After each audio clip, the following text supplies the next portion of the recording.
শ্ৰদ্ধাৰ ছাৰ বাইদেউসকল, আজিৰ মোৰ এই ভিডিঅ'টোত আপোনালোকৰ বিদ্যালয়খন নিৰ্দিষ্ট লোকেশ্যনত কেনেকৈ দেখুৱাব লাগে, অৰ্থাৎ বিদ্যালয়খনৰ নিৰ্দিষ্ট লোকেশ্যনত কেনেকৈ আনিব লাগে, সেইটো কেনেকৈ কৰিব লাগিব সেই বিষয়ে মই ক'ম। প্ৰথমতে আপোনালোকে ইয়াৰ কাৰণে গুগল মেপত যাব লাগিব। এনেকৈ মেপখন খুলি ল'ব। তাৰপিছত ইয়াতে কণ্ট্ৰিবিউট বুলি এটা অপশ্যন আছে, ইয়াতে ক্লিক কৰিব। ইয়াতে ক্লিক কৰাৰ পিছত আপোনালোকে এড প্লেচত ক্লিক কৰিব। এড প্লেচত ক্লিক কৰি দিয়াৰ লগে লগে এইখিনি কাম আপোনালোকে বিদ্যালয়খনত গৈ কৰিব। বিদ্যালয়খনত থাকি পেলাই এইখিনি কাম কৰিব।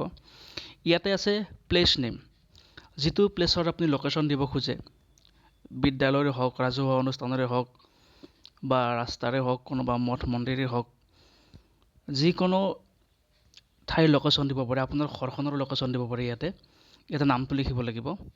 মই এটা লিখি দিছোঁ বাৰু।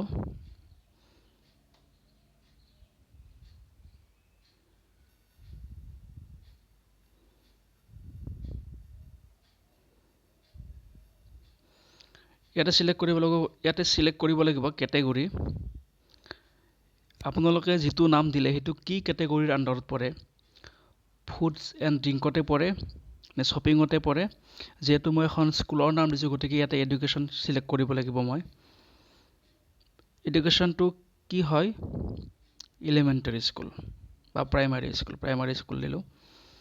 এড্ৰেছ লিখিব লাগিব। ইয়াতে ঠাইখিনিৰ সম্পূৰ্ণ এড্ৰেছ দিব লাগিব। ভিলেজ, পোষ্ট অফিচ যি হয় সেইখিনি ধুনীয়াকৈ লিখিব লাগিব।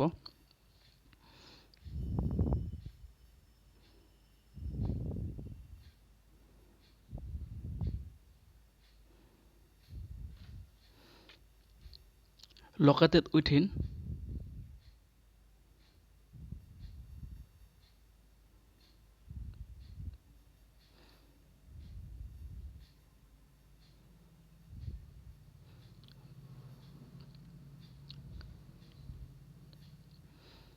তাৰপিছত ইয়াতে আপোনালোকে ছাবমিট বটনটো দেখিব, ইয়াতে ক্লিক কৰি দিব লাগিব। ইয়াতে ক্লিক কৰি দিয়াৰ লগে লগে এইটো আপোনালোকৰ ছাবমিট হৈ যাব।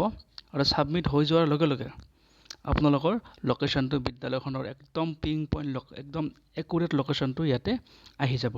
আৰু তাৰপিছত আপোনালোকে শিক্ষা সেতু এপত বিদ্যালয়খনৰ প্ৰকৃত লোকেশ্যনটো অন কৰি দিব। দিয়াৰ লগে লগে লোকেশ্যনটো ধুনীয়াকৈ দেখাব আৰু সেই লোকেশ্যনৰ আণ্ডাৰত আপোনালোকে বিদ্যালয়খনৰ এটা প্ৰফাইল ফটো ছেট কৰি ল'ব। এইটোৱে হ'ল লোকেশ্যনৰ সমস্যা। আৰু এই সমস্যাটো আমি এনেকৈ সমাধান কৰিব পাৰোঁ।